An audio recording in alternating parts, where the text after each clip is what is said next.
Good morning. Welcome to Kolel Boker. Simple pleasures.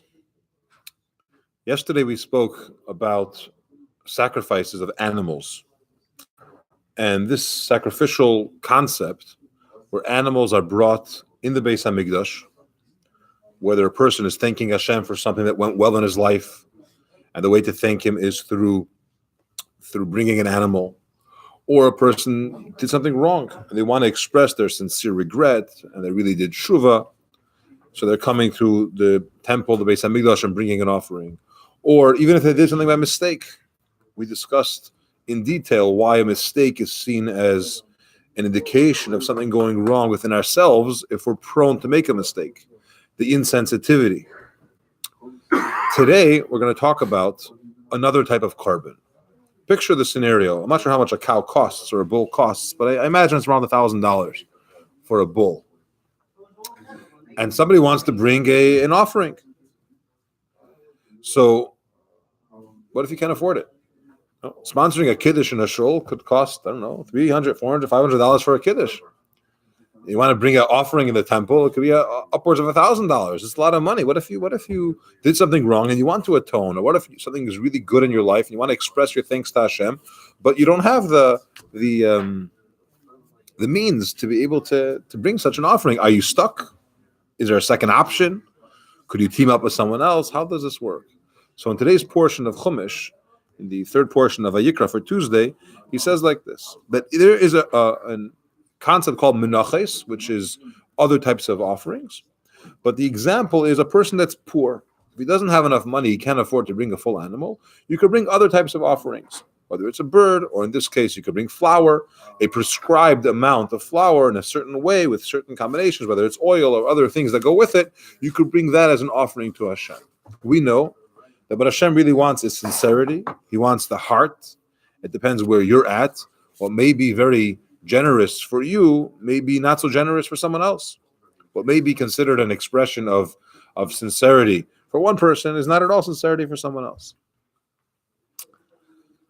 So Torah says you could bring there's other ways to bring offerings. But then there's a very strange law, and you could see this in the prohibition in Pasuk Yud Aleph. Kol mincha shetakrivu laHashem leisi asa chametz ki chol se'er v'chol devash leisaktiru mimenu isha laHashem. The Pasuk tells us no meal offering that you offer to Hashem should be made out of anything leavened, no chametz. For you shall not make any leavening or any honey go up in smoke as a firing offering for Hashem. In plain English, you can't add honey nor yeast to any carbon. And it's a strong prohibition. It's a biblical prohibition. It's something which carries consequence. You're not allowed to put honey on your offering. And the question is why? What's wrong to put honey? Is honey, is Hashem on a diet? And even if he is, honey is not such a bad, such a bad thing. We know honey's sweet, right? Rosh Hashanah. What do you have on the Jewish New Year? We have apple dipped in honey. It's an expression of having a sweet year. What's wrong with honey? It's okay. Maybe you don't have to put it in everything, but to say that it's a prohibition, that honey is bad, why? And there's no real explanation in Torah about why we shouldn't do it. You're bringing animals, you're bringing flour, you're bringing all these types of offerings. Bring honey too. What's the problem? Why should we not put honey and sweeten it up a little bit? Shouldn't that be an expression of our care and our desire to make it the nicest way possible? When we do other mitzvahs, we focus on doing it nicely. There's something called the hidur mitzvah. Beautify the mitzvah. Don't just do the bare minimum. There's many types of tefillin. There's many types of talesim. You could get away with the basic bare minimum, or you could say, I want to do something a little nicer. I want to show that I'm doing this mitzvah not just because I have to, it's my obligation, but because I feel a sense of appreciation or love for God, for Hashem, and I want to do it in the best way possible. It's a mitzvah, it's an opportunity to please Him. So why shouldn't we add honey and sweeten the food? Not only that, which, by the way, the Rashi tells us on this pasuk that all honey, kol mesikas dvash, any sweetness from fruit is called honey. It doesn't matter. We don't mean necessarily bee honey. It could be date honey. It could be any type of fruit preserve, which gives some kind of sweetness to it, you can't add on a carbon. Why not? What's wrong to add a little sweetness?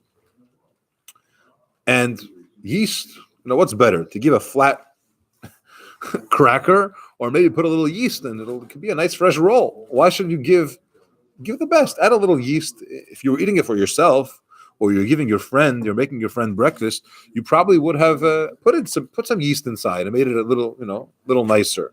So what's wrong to put yeast into the carbon? Honey, we say it's prohibited. Yeast, we say is prohibited. Why do that? So I want to share the reason, but before we explore the reason, we have to understand that there really is no reason. What do I mean? The Chinuch, the Sefer, who discusses the reasons for many mitzvahs, almost all the mitzvahs. When it comes to this mitzvah, he decides to give an introduction. And his introduction basically is that there's no reason to mitzvahs. When God says something, you do it.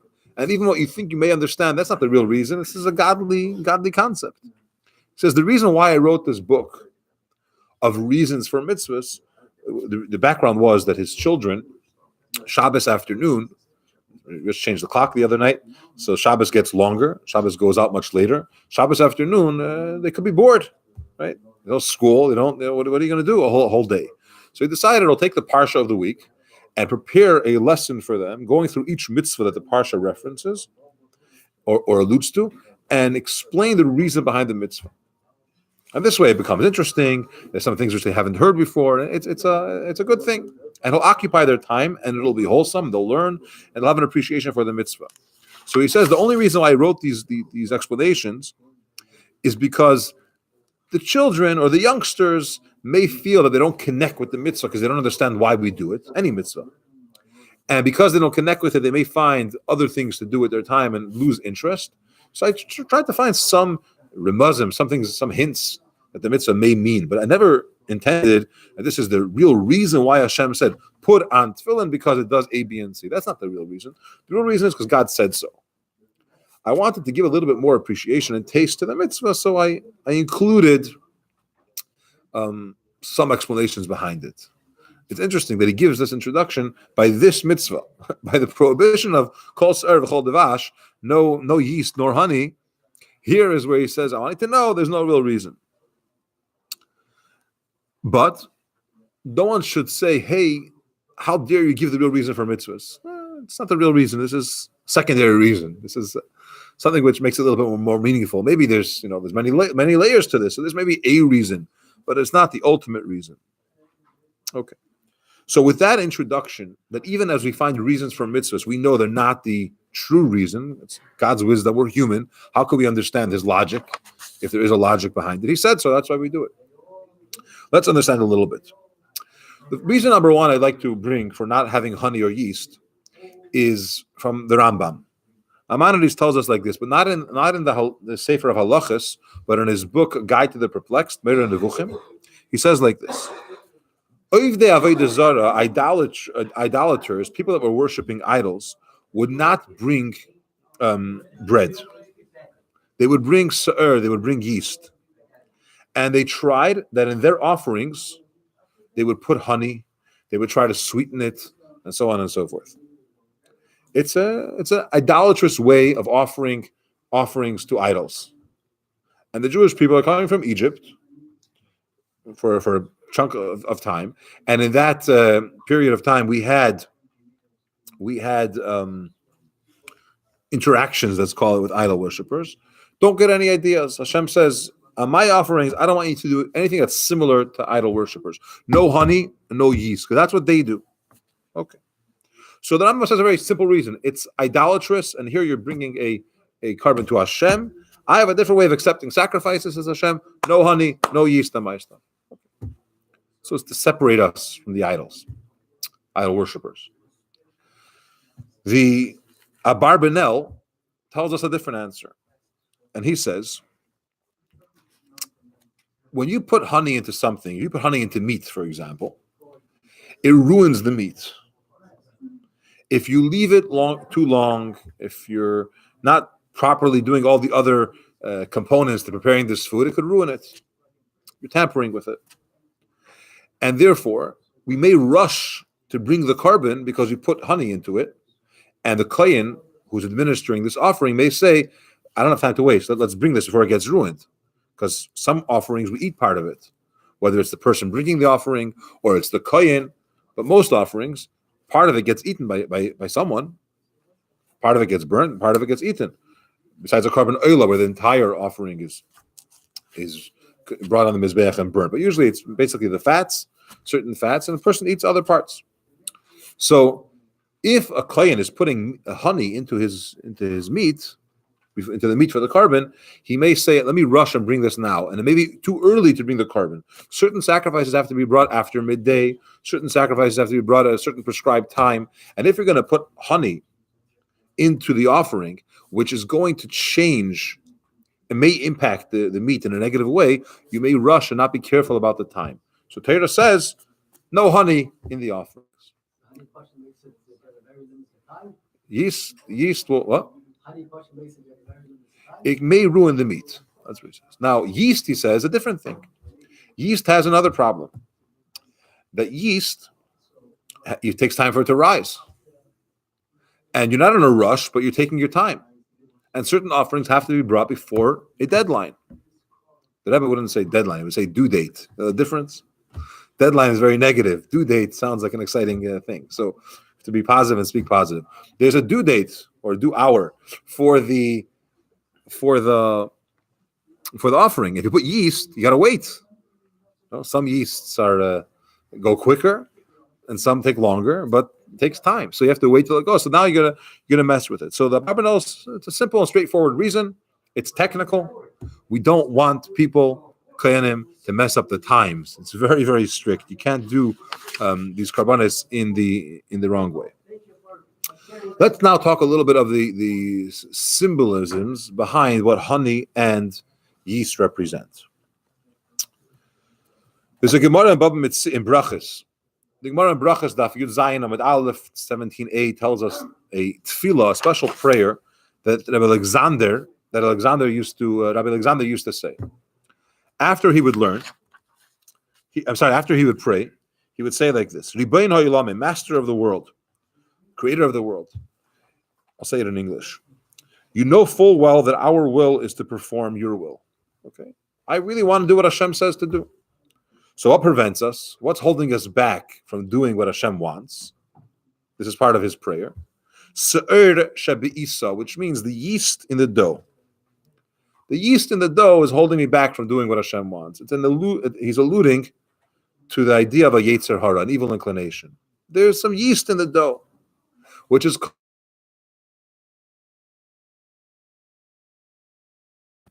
what's yeast got to do with anything? So it says that yeast rises, right? The yetzer hara is the idea of haughtiness, of ego, of too much pride in a negative way. So he's saying, because I have a yetzer hara, which is all ego and haughtiness and all that, therefore, sometimes we don't really always want to do what Hashem wants. May it be your will to deliver us from their hand, so that we may return to perform the statutes of your will with a perfect heart. Basically says like this, that he's asking Hashem to give him the strength to be able to do what's right, because he really wants to do what's right, but he has a yetzer hara, and the yetzer hara is holding him back, is not letting him do, making it more challenging because of the haughtiness and the ego that exists. So you see that the term se'er, yeast, is used for ego, for haughtiness. So Hashem says, don't use yeast in my carbon because it represents haughtiness. Okay. But it would make sense to actually give the hardness over. There is no of the bulls. Yes, it's true. You're saying let's sacrifice the hardiness, let's burn it, let's get rid of it. Okay, right. But the concept is that you're bringing something which represents hardiness. You're bringing that as part of your gift, not you're sacrificing it, but you're saying this is a nice thing, and Hashem wants to say no, it's not such a nice thing. It's a negative concept.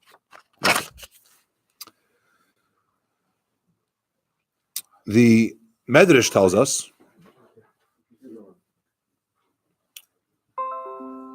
Medrash tells us,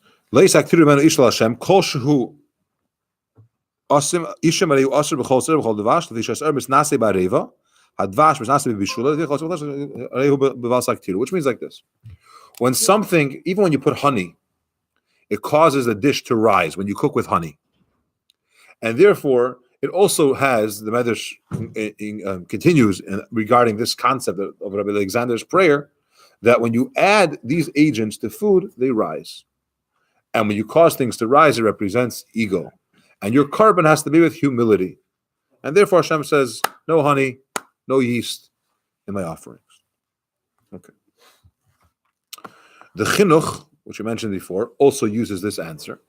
And he says, I heard a reason why yeast and honey is prohibited, because yeast lifts itself up, he says, and honey causes the dish to boil or to have a certain element of more boiling to it, or quicker or more, and therefore it's been distant, because Hashem says, Hashem kol gvalev, Hashem despises all that hints to haughtiness.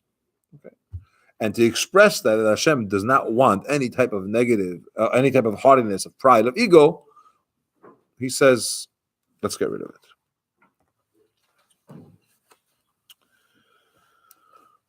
The Bechaya says like this. Rabbeinu Bechaya says as follows. Another explanation.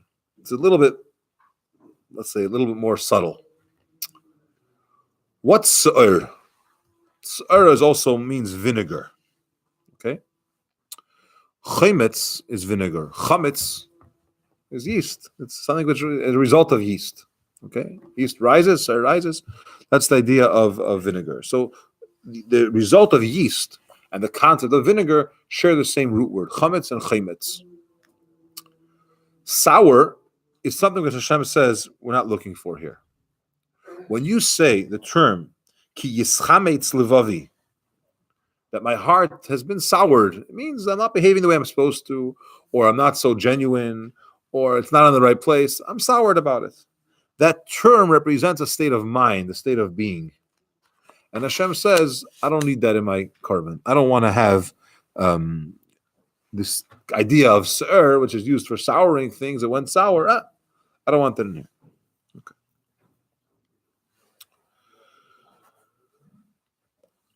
The chinuch goes on and he says another symbolic reason behind the prohibition of honey and yeast. It says like this. How do you have yeast? How do you what do you do with yeast? You sit and you wait. Sitting and waiting is analogous to laziness. You're not in a rush. You're sitting, you're just waiting idly until it rises. So when you put in yeast into the carbon, you're implying, or you're educating those that are doing it that, whatever, procrastinate a little bit. You got to kill time. And that laziness is not a good thing. Again, he gave an introduction and said, these are not the real reasons for this prohibition. This prohibition is here because Hashem said so. But I want to give some symbolisms behind what's the prohibition of honey in a carbon, what's the prohibition of yeast in a carbon. So he uses that idea. Secondly, what's wrong with honey? Honey is telling you, by putting in honey, he says, you're telling children that this is an essential concept. You put it in the carbon, it's very important.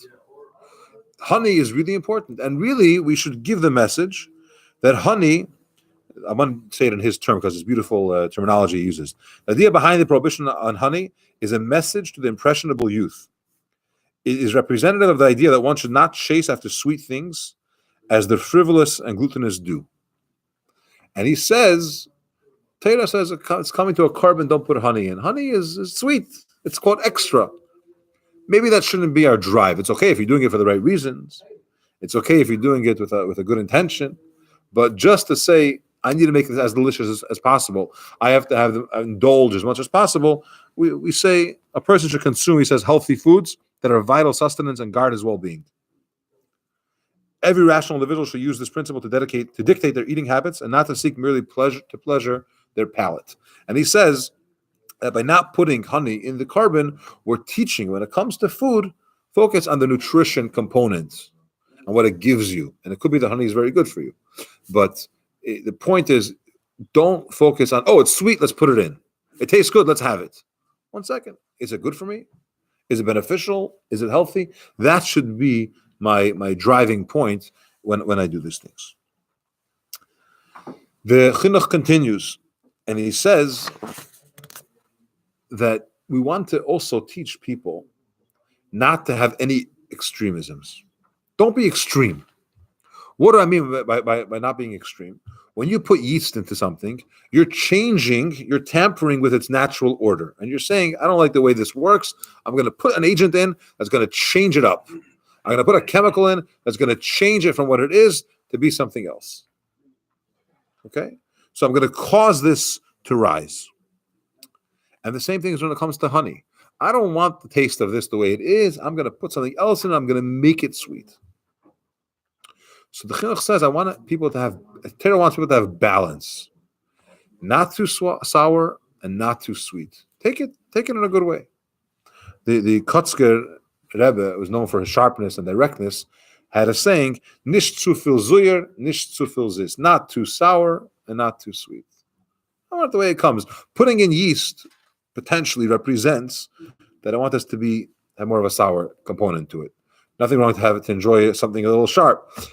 Or sweet for that matter. But when you put it in, you're saying, I got to go to the sweet side or I got to go to the sour side. And what we're saying, what Torah is implying here with this mitzvah is, let's do it. Let's not be extreme.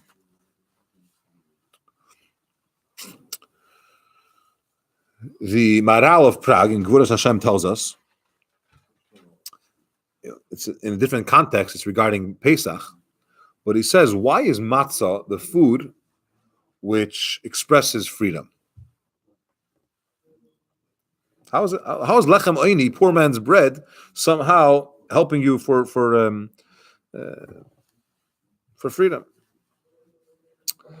He says, a person that's from a foreign place and comes here and he has nothing.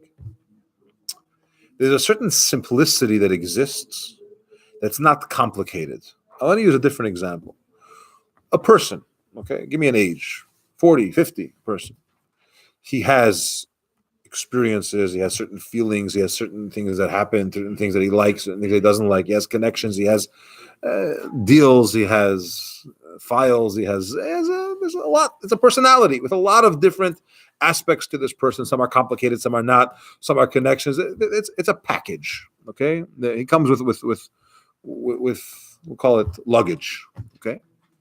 Then you have, let's take a yeshiva student, at least the way it used to be, all right, a child, and they come to you. What you have here is this is the child in the pure form. It's not very, very, they had this experience in their life and this caused them to have this. They have this desire and that caused them that. They have this connection and that investment and this calculation, and they can't. That's one of the reasons why people are a little bit concerned when it comes to a Boker. Are they settled? Because in a second, he can move here, he can move there, a yeshiva student. You don't know what's today, what's tomorrow. The Maral says, lechem oini, poor man's bread, is you just have this simplicity. It's not very complicated. It's not very complex. It's bread, it's flour and water. It represents a certain state of mind of freedom. Where what you have here is what you see is what you get. There's not many layers here. This is simple, straightforward. It has a certain element of freedom to it. Okay, simplicity and abstractness. Okay, it's pure. There's no additives to it. It's just flour and water. Okay. Another vart that's brought from the Naftali Tzvi Yehuda Berlin says like this: yeast is a human agent, is used by humans as an agent to alter an inherent natural state. Right? It's here to make dough rise, and it's banned from the Beis Hamikdash to teach us that we should avoid involving human components, machinations when it comes to bringing things close to Hashem. Okay, it's a very interesting aspect here. He says when it comes to serving Hashem, come pure.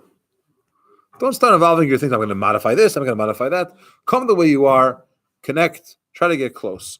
You want to get close to Hashem. The less you involve of your quirks, the better. And by not putting in yeast, which modifies it, you're expressing that component. Okay, so we have 4 reasons here why we don't put yeast or honey into the carbon. Number 1, we want to distance the Yetzer Hara, which is represented by haughtiness, which is called Se'er. It rises, it's the idea of ego. Yeast and honey symbolize negative traits of laziness and pleasure seeking. Okay, that's what yeast is. You sit around. Honey is all about extra pleasure, enjoyment. That has that aspect to it. They both represent extremism. You're changing, whether you're going to sour or you're going to sweet. We want to have balance. And also, yeast is used by humans to alter the natural state of things. And when you serve Hashem, it should be with simplicity and submission. Don't start altering everything. Okay, I want to just make a disclaimer. There's nothing wrong with honey. It's kosher. It's good. We have it on Rosh Hashanah. Enjoy it. It's even healthy. It's definitely better than sugar. I'm not qualified to talk about it, but I think it's better than sugar and the fake sweeteners for sure. But in a carbon, when we don't put it in, we're expressing something. We want to bring out this idea that you don't need to.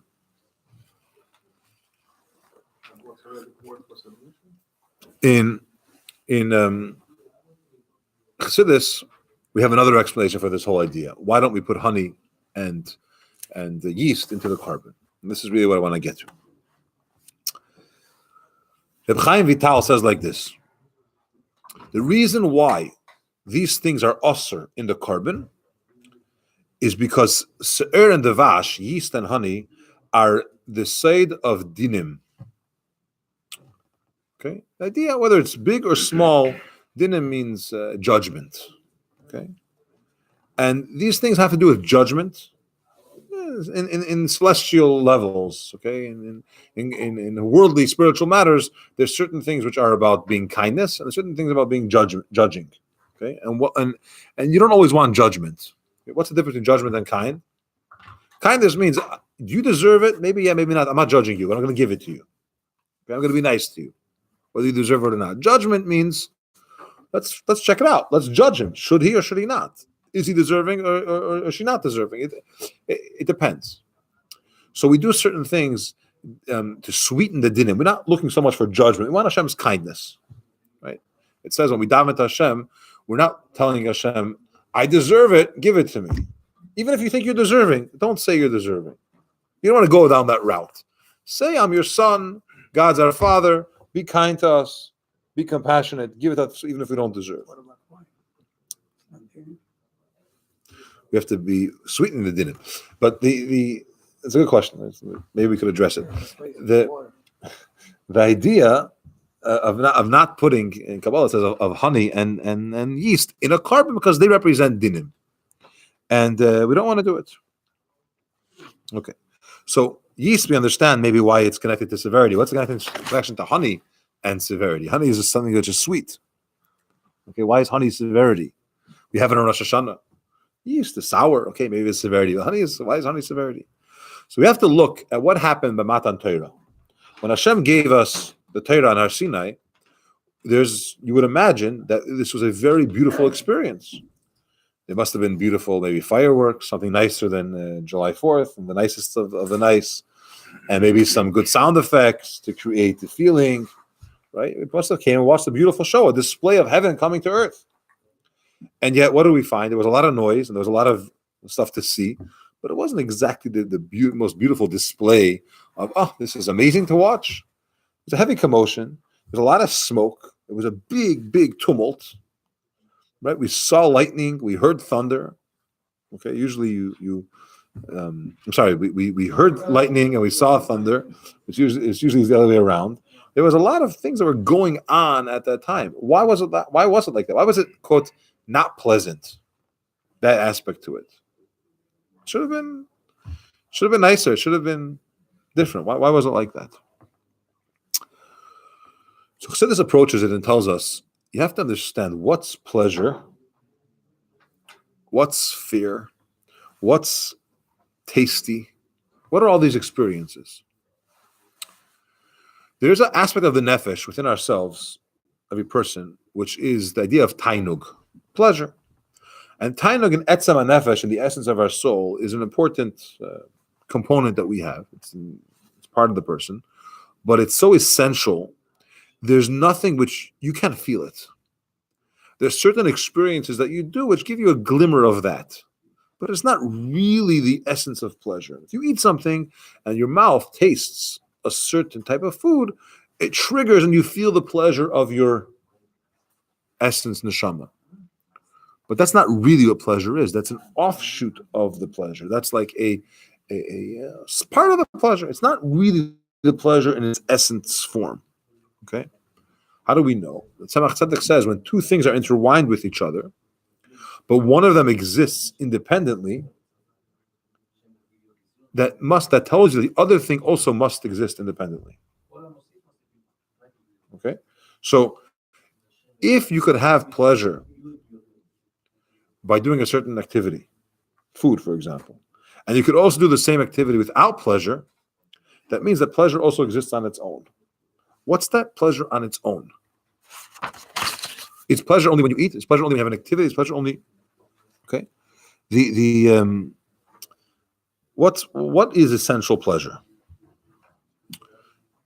And the Alter Rebbe says like this. I'll say it in English. The essential power, koyach, of tainug, of pleasure, is that neshama is not conscious, and it won't be felt in any specific thing or matter that may contain it. It won't be perceived in any actual medium at all. It's mufshat. It's separate from everything else. Sometimes when you put it in words or you put it into an activity, it's missing the real pleasure because now it's food. Okay, it was modified. It becomes just a part of it, an expression of it. Imagine a person. You want to, and this will help us understand what simple pleasures are. You want to build a house, right? You want to build houses. You want to build a house. So you have all these ideas of what you want it to look like, and how the rooms, how big you want them to be, and what color paint you want, and what kind of tiles, and the layout of the house, and how it's going to work. Everything is very specific of how you have this certain vision in your mind how you want your house to look. And then you go and you hire contractors and architects and professionals and designers and everything else, and they go and they do the job for you. And you come to check it out, and you see the house that you were living in is destroyed.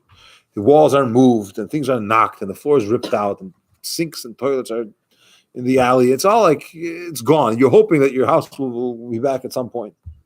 And finally, you get a phone call, and they tell you it's ready after many, many, many months. And you come in, and you look around, and it's breathtaking. The tiles are laid out exactly the way you like, and the paint is smooth without the streaks, and the furniture is the way you wanted it, and you envision a certain type of bookcase behind the corner of the room, and it's there, and everything is exactly the chandelier that you imported from a different country, and everything is in its place, and you feel really, what's the pleasure that you feel then? Is it the tiles? Is it the paint? Is it the furniture? It's an overarching feeling that you obtained what you were trying to do. It's not about the color of the paint. That's not the pleasure that you have at that moment. It's more essential than that. It's not about the look. It's a feeling. It's a feeling that a person has. It's not about a certain experience. Okay? And the Eibishter's pleasure is not because it tastes good. It's not because, he put in honey. Honey is sweet. Or you want to express your pleasure to Hashem, so you're going to make it sweet. The fact that you have to put in honey means it's not sweet to you. This activity is not sweet. You have to add honey to make it sweet. You don't think it's special, so you're putting in yeast. The fact that you're bringing a carbon to Hashem should be pleasurable. The fact that you are connecting, that itself should be the essential link. And that's why. What happened by Matan Torah? Why did Hashem make the experience such with thunder and lightning and all these types of commotions? Why did he do that? Because if I make it pleasant to you and nice and pretty, that's your experience. I want you to separate from your human experiences and zero in on the Eibishter's definition, if you will, of beauty, of good, of niceness.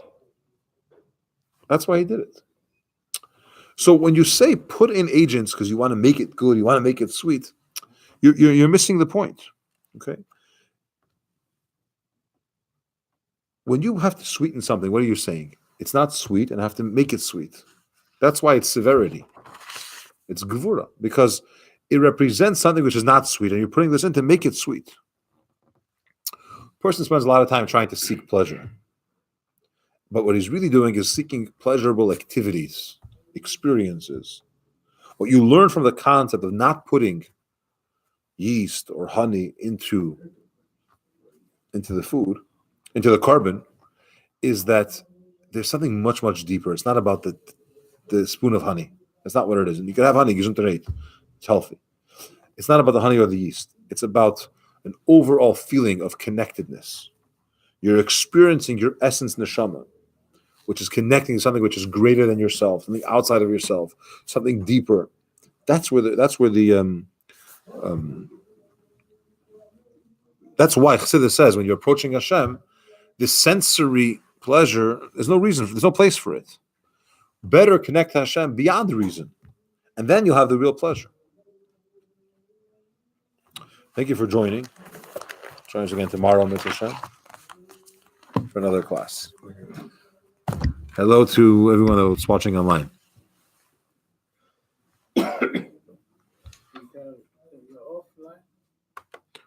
Almost.